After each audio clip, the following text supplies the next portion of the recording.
So Janae, I'm glad you could take some time out to talk about everything Neruda songs. So I want to start by asking, when did you first become aware of Neruda songs, and what was your response to Peter Lieberson's work? Wow. I actually became aware of the Neruda songs in grad school when I was at Curtis Institute of Music. We used to delve into the world of art song. And so I remember hearing a recording, going down the rabbit hole of YouTube, of Lorraine Hunt Lieberson.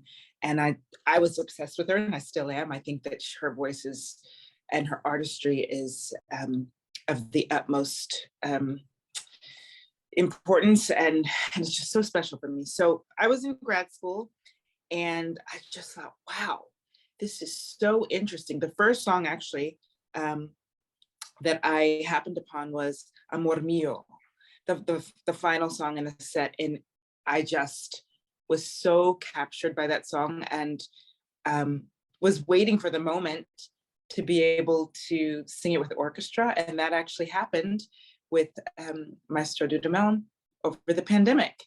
So that really kind of whet my palate. And I said, I have to do all of them with him specifically. Right. Now, when you enter into something that was so deeply personal for these two, Yeah. do you feel like you're entering into a private moment of their lives? That's an interesting question. Yes, absolutely. I mean, I think that's the beauty of these particular songs. It feels so, it's like you're there with them almost, you know? So there are some moments where it's just like, wow, this is extremely intimate. And for them to be as vulnerable as they were, and I think outward in their love, is such a gift, you know, to be able to enter their world. I think for an artist, and for me, I'll just speak for me, but I think many artists will agree that the goal is to really tap into the mind and the heart and the spirit of the composer and the librettist. So, and that goes for art song, for opera, for concert work. So it's made especially, I wouldn't say easy, but Lieberson has afforded the artist and the singer to enter their world, you know, without much confusion. It's like he lays it all out there. And so that's really great. It's really nice for an artist to just have that. But when you get to Amor Mio, knowing what happened to her shortly after she was able to perform these live, and then for him a number of years later, I mean, talk about art imitating life, imitating art. Yeah, it's really interesting. And it's almost like I've just been thinking about life and where we are in our world, but particularly in our country. And it's like you watch these Netflix shows that seem so out there and crazy, but a lot of what we see is actually going on. And so it's just really interesting. It's like he predicted things in a way, but it doesn't feel at all sad, you know? It's just like this eternal love that will be there through life and through death. There's no beginning, there's no ending. It's really special. I've learned a lot about life through these particular songs. And who wouldn't want to learning.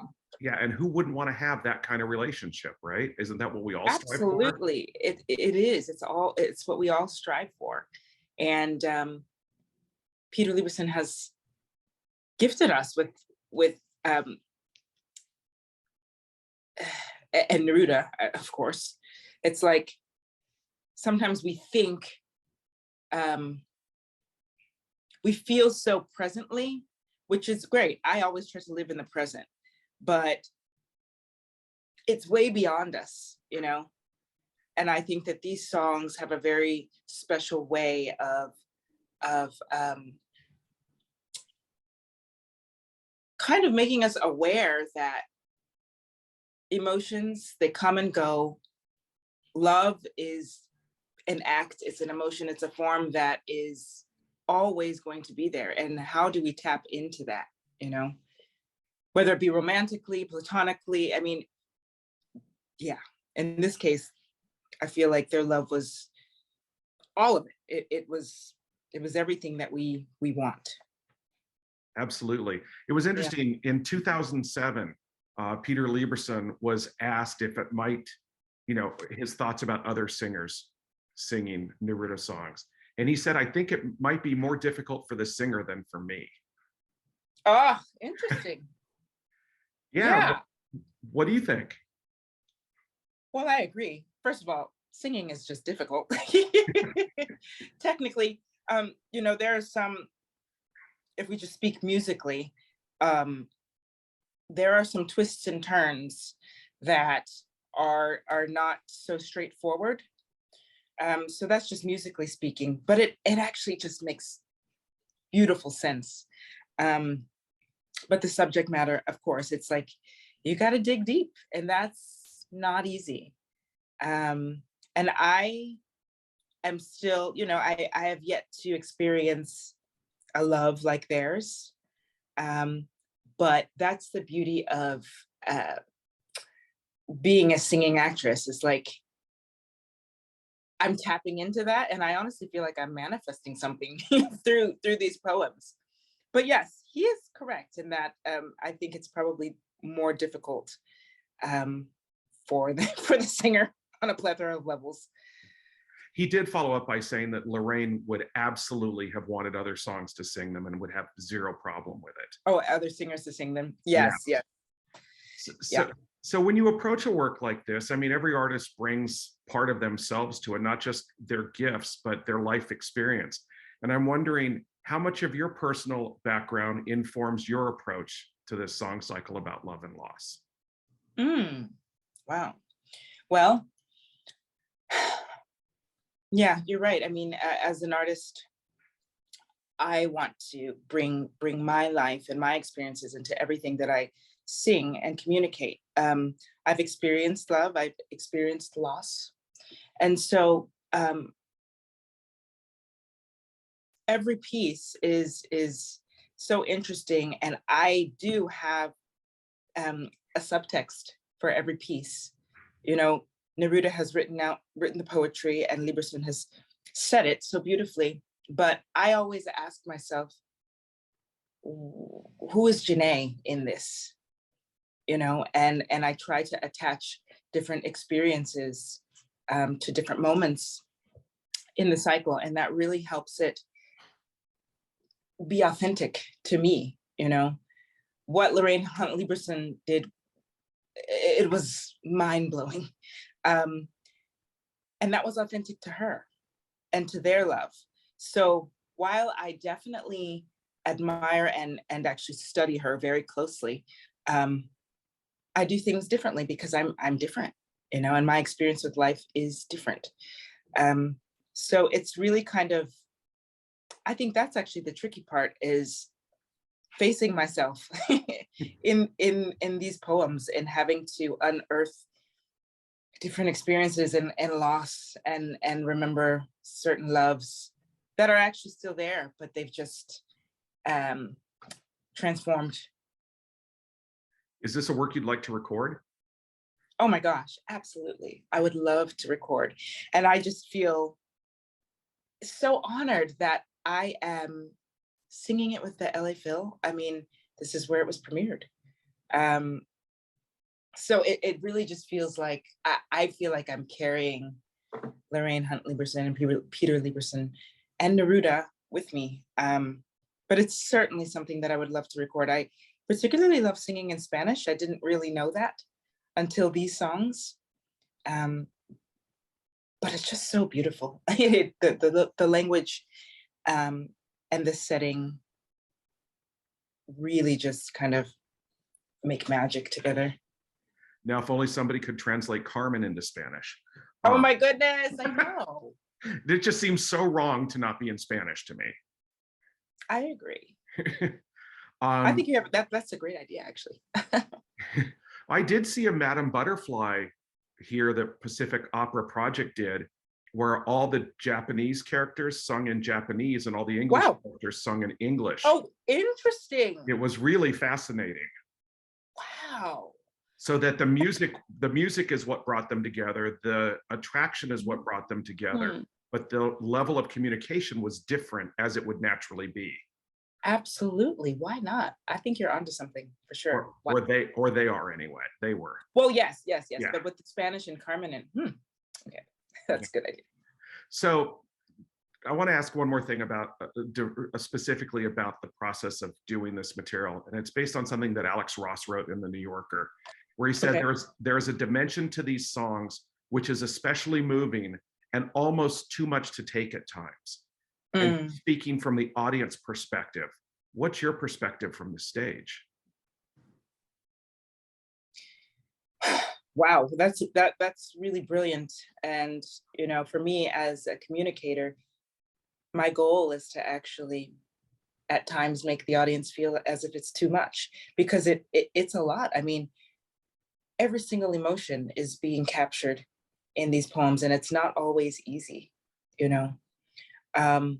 so I go through that same process in the practice room. I can't necessarily do that on stage, or else I won't get through the songs. I kind of have to tap into my own world. I can't cry and emote in that type of way. But I do have to be in a place in which I've dug deep and have been vulnerable, so that the audience can then come there with me. But yes, I agree with Alex Ross in that sometimes it is too much, but what is too much? It's necessary. This is life. And I think these poems really bring up so many themes that we need to focus on, I feel like they're actually, in the end, very spiritual and healing.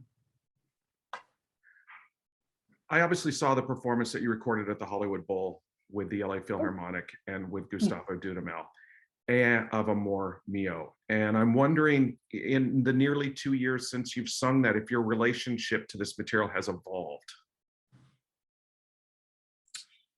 Oh, yeah, it definitely has. Well, my whole life has evolved. I think a lot of that is due to the pandemic. I have approached life and I see life in a much different way. So naturally, these songs are approached differently. They are, honestly, I feel like everything that I'm singing these days, I sing as if I'm not going to sing them again. I mean, and I never really approached anything like that before, but tomorrow's just not promised, so I feel like I'm more honest in my delivery. Yeah, I think that's what I can say about that. Well, it's interesting that you said tomorrow's not promised when we're talking about, two people for whom tomorrow didn't last as long as they thought it might. Yeah, but I think that they were completely, they accepted that, and they loved so deeply while they were together on this earth. Yeah. And that, for me, that's, I mean, it's a lesson. This whole cycle is really such a gift, because it's a lesson on how to love and to not fear. Yeah, I actually saw Lorraine Hunt Lieberson perform it here back in the day. Oh my goodness. Which was heartbreaking. And I'm on the cusp of getting married in 3.5 weeks. So I hope to God thank you. I hope to God my relationship, feels just as strong and as passionate, many years down the road as it did for them. Wow. I hope so too. Yeah, thank you.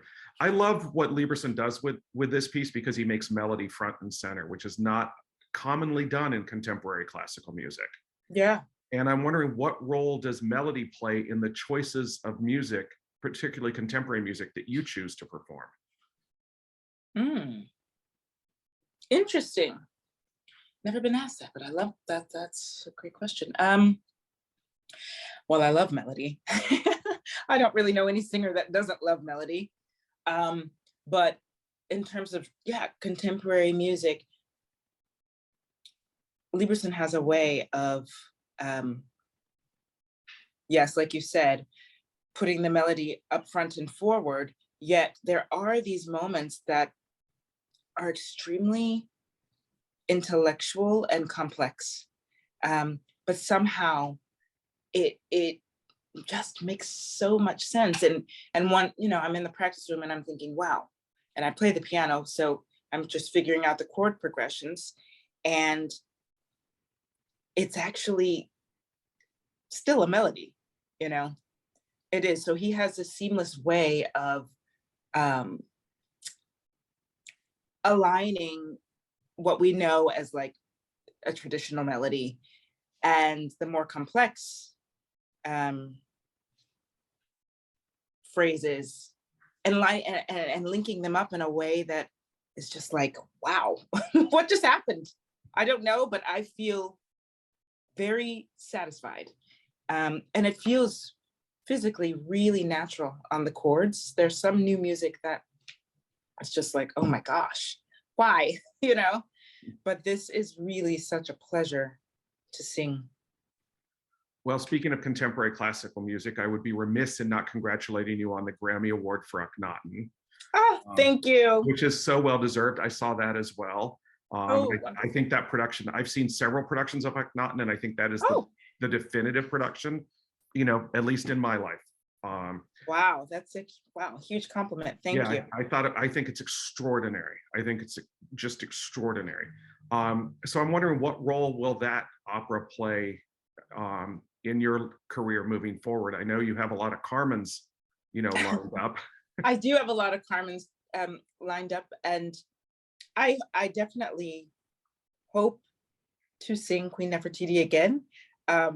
As you might know, I'm not singing at the Met because I had a conflict, but it is something that I feel very connected to. I feel like I am Queen Nefertiti, so I hope to sing her, as much as possible. It's really such a special experience. I love Philip Glass, and this production in particular was very spiritual and transformative. Really, yeah, I can feel it in my body now. It really felt like a big meditation in a way. So I look forward to doing it again. And I assume you have to be encouraged by the fact that Terence Blanchard has finally broken down some doors that long ago needed breaking down. Absolutely. Oh my goodness. Long overdue is right. And I hope that there are more composers of color and women that become staples in the canon as we know it, and that it's not just a tick off the box, moment. I certainly hope so. Yeah, I hope so. My concern between us is that there's so much pressure now put on works by people of color. Mm-hmm. You see 10 different shows opening on Broadway. You see, Fire Shut Up in My Bones did extraordinarily well, and now Champion is going to be at the Met next season. I just hope that if there are stumbles, if things that are not as successful as people would like to believe that they could be or should be, that they don't say, well, we tried. Exactly. Because that doesn't happen with anything else. So that is a concern, and a hope of mine as well, that does not occur. I feel hopeful though. I'm having many conversations with different companies, and I'm certainly sharing my thoughts and opinions, and trying to work together so that in the end, everyone is happy and is represented, and we're telling stories that need to be told, and opera continues, and it expands. I think some people have fear that the more traditional works as we know them will be erased and put on the back burner. But I think that's just false, that how can you not do Aida? Or, these are brilliant works, but we have to add, our world has changed. And also people want to feel and see themselves on stage and hear their stories. So yeah, I'm a huge advocate, and I'm behind the scenes doing what I can to continue this work. Well, I think that's a great segue into They Still Want to Kill Us, which I thought was stunningly powerful. And on the website, you're quoted as saying, "This is a piece that directly aligns with my role in the world. I feel like I have this gift of voice that instantly has the power to connect with people in a way that other things don't." We're having this conversation 2 days after the leak of the Roe v. Wade decision coming from the Supreme Court, with so much going on and so much that needs to be expressed. How do you decide where your voice and its power is best used to make that connection you spoke of? Yeah, that's a good question. Well, I will say that I do a ton of panels, and I'm a little bit paneled out, actually, only because it's exhausting, to have to unearth trauma. But honestly, I just feel like the projects that I take on are my biggest voice. And so I'm very intentional about what projects I do take on. For me, it's not just about singing a show and getting a check. It's way deeper than that. And I do feel that my voice is a catalyst on and off stage for change. And I've literally seen people transform or start to think deeper based on my performances and what I'm singing and the stories that I'm telling. And I've had conversations, and I've received notes and emails and messages from people saying, "I never thought about that. Thank you. I will do better." And so for me, that's huge. That's huge. And if I can be just a small piece in someone's psyche to want to change for the better, and think outside of their bubble, that is it's a good thing. Yeah. Well, it's terrific. Janae, I want to close by asking you about something Lorraine Hunt Lieberson told the Boston Globe in 2005. Okay. She said, "Music is a vehicle that can transport very high levels of energy. It's something that can lift you out of a narrow little place and out of everyday existence." What does music in general and singing Neruda songs do for you, and by extension, the musicians around you and the audience in the hall? Wow. These songs really, they give me hope. They really do. It's not always easy being an opera singer and someone that is basically nomadic. I'm on the road all the time, so sometimes it's these dark thoughts come in, and I think, oh, wow, I'm never going to find love, or this world is just crumbling.